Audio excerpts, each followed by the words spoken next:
আসসালামু আলাইকুম রহমতুল্লাহি ওয়া বারাকাতুহু। মাহে রমজান অন্য সকল মাস অপেক্ষা উত্তম ও তাৎপর্যপূর্ণ। এ মাসের অর্জিত জ্ঞান অন্য সকল মাসের প্রয়োগের মাধ্যমে আমাদের জীবন সুন্দর ও আলোকিত হয়ে ওঠে। রহমত, মাগফিরাত আর নাজাতের বার্তা নিয়ে আসা রমজান নিঃসন্দেহে অন্য মাস অপেক্ষা অধিক মর্যাদাপূর্ণ।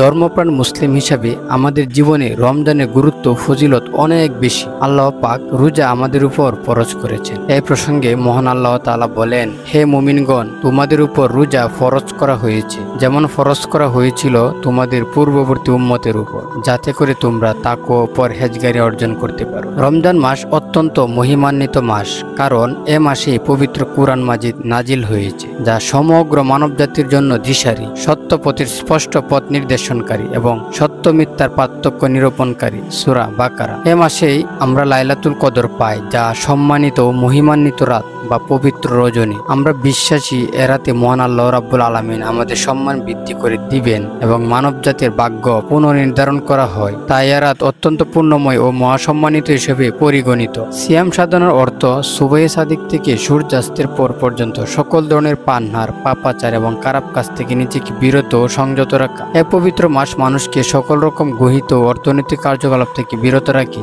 এবং সকলকে সাধ্যমতো ইবাদত বন্দী করার জন্য উৎসাহিত করে। কারণ রোজা সম্পর্কে আল্লাহ স্বয়ং ইরশাদ করেছেন, রোজা আমার জন্য এবং আমি তার পুরস্কার দান করব। সুবহানাল্লাহ।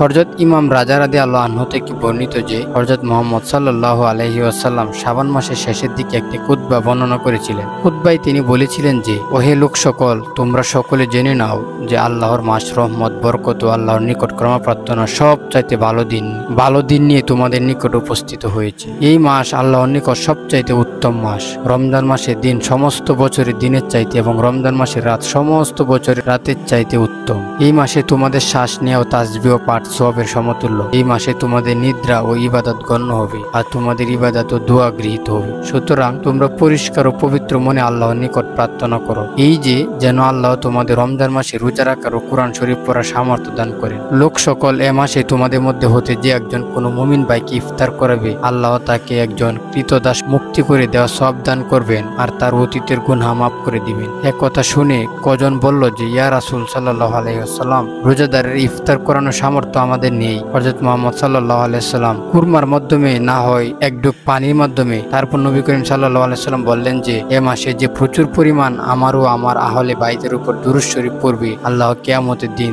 তার নেকির পাল্লা ভারী করে দিবেন। আবার এ মাসে যে কুরআন শরীফের একটি আয়াত পাঠ করবে, তাকে অন্য মাসে কুরআন শরীফ শেষ করার সমান সওয়াব দান করা হবে। ওহে লোক সকল, এ মাসে জান্নাতের দরজা খুলে দেওয়া হয়, তাই দোয়া করো যে এই দরজা যেন তোমার জন্য বন্ধ করে না দেওয়া হয়। আর এ মাসে দুজকের দরজা বন্ধ করে দেওয়া হয়, তাই দোয়া করো যে এই দরজা যেন তোমার জন্য খোলা না হয়। আবার এ মাস শয়তান বন্দী করা হয়, তাই দোয়া করো যে শয়তান যেন তোমাদের শাসনকর্তার রূপে পরিণত না হয়।